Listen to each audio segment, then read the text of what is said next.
प्रातः की पहली बेला में जब नभ पर धुंध उतरती है, एक अकेली वीणा मेरे आंगन में रोती है।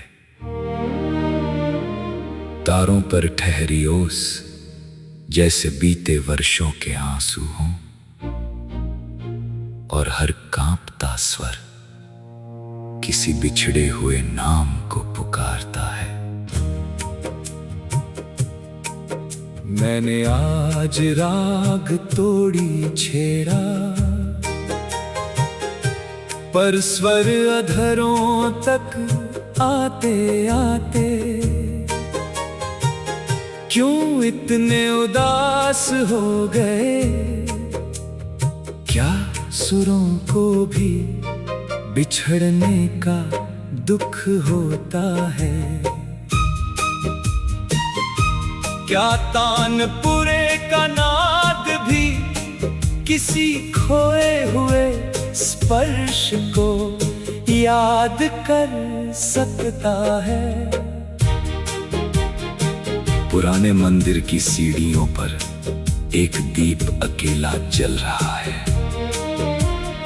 उसकी लौ हवा से लड़ती है, फिर भी बुझती नहीं। मैंने उसी लौ से पूछा, तू किसके लिए जलती है।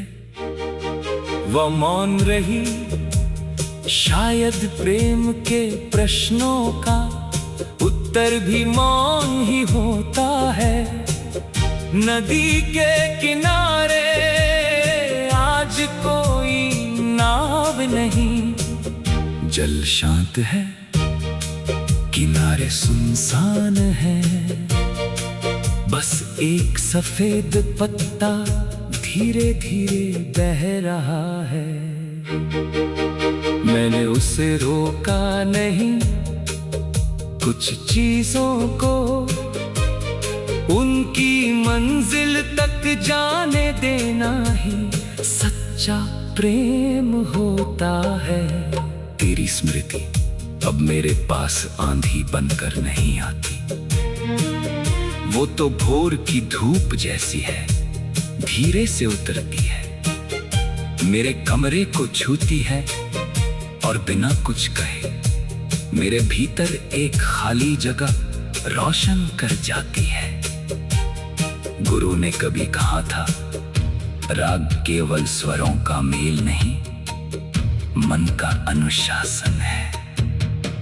आज समझ आया, दुख को भी सुर देना पड़ता है, वरना आंसू सिर्फ आंसू रहते हैं। और जब उन्हें संगीत मिल जाए तो वही विरह प्रार्थना बन जाता है। संध्या में मैंने दीपक के सामने बैठकर एक धीमा आलाप लिया।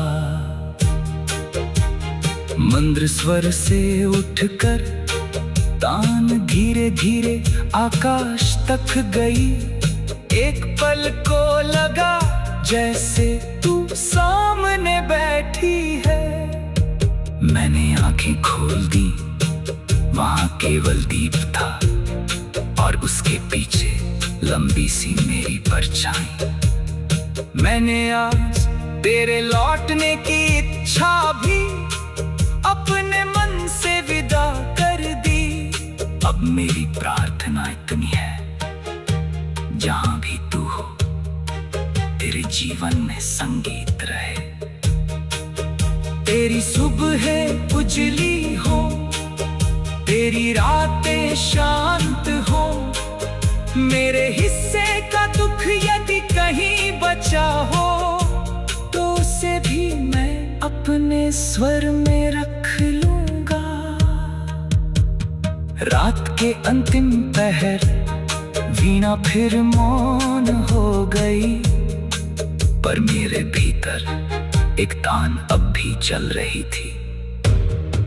उस तान में ना शिकायत थी, ना कोई प्रश्न, ना मिलन की इच्छा, बस एक निर्मल भाव, तू मेरी कहानी का अंत नहीं, मेरे संगीत का वो स्वर है जो सुनाई नहीं देता, फिर भी पूरी रचना को अर्थ दे जाता है। और जब कभी किसी सुनसान मंदिर में एक अनजानी वीणा की धुन सुनाई दे, तो उसे संयोग मत समझना।